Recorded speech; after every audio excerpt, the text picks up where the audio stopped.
Hello everyone, and today we will talk about world history and geography 1.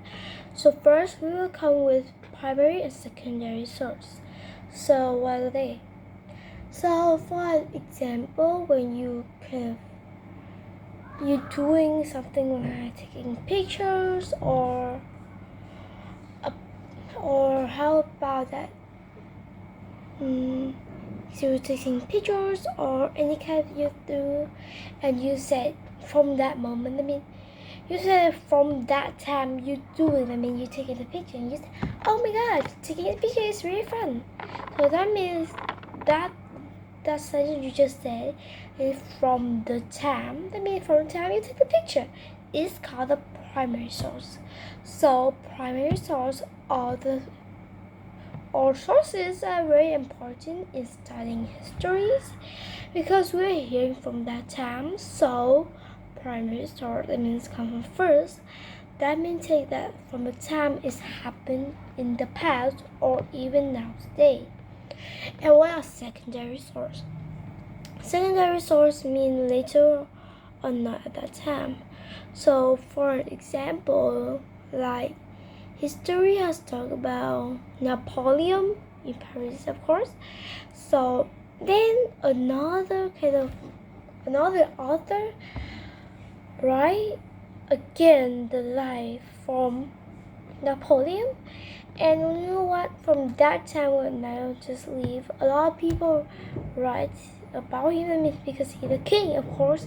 People have to write about him to make his memory. So people from in the future could know about him. And in now here, I will say that how about from it's about before coming. It's about now. It's at the moment. Yes, another author write again about the Napoleon life, and it is the secondary source. That means that they just rewrite something from the primary source. Of course, even though that when you talking about taking the picture, it's really fun when you taking the picture. It is the primary source, but when then your friend and you said, and she said, oh my gosh, you just take the picture and you did really fun. OMG, it's really fun. Like, she just said that to make you very angry with her or anything. I just for an example, I don't mean anything here. So in this case, she's saying again. So she is saying the sentence in the secondary source.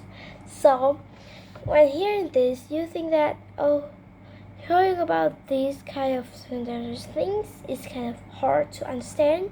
So now I will give you a formal definition. So you just need to know that primary sources are created during the time period begin study, and the secondary source is generated after the period being studied. So for an example, I will give you that you're going to study about and when we talk about the primary source. So you're studying about the Egyptian, and the first when you're using the primary source would be that it's in the Egyptian time or any kind of that. And when I say it's the secondary source, like you got a textbook, right? Textbook, okay? We talk about another life like Napoleon or Washington D.C. They are rising again, so it's a secondary source. But the primary source is always the most important source for people to help people studying about history. So that means that they have the right source.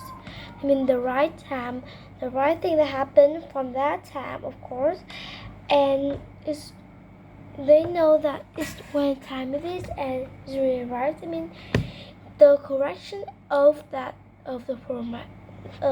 primary source is really high, about 90% or 80%, but the secondary, when another author write again, there will be some some little detail that they all just didn't know about it, and it often don't have a lot contains not a lot of correct details in the textbook.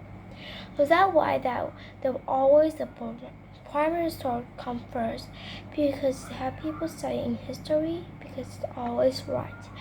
So thank you for listening. Goodbye.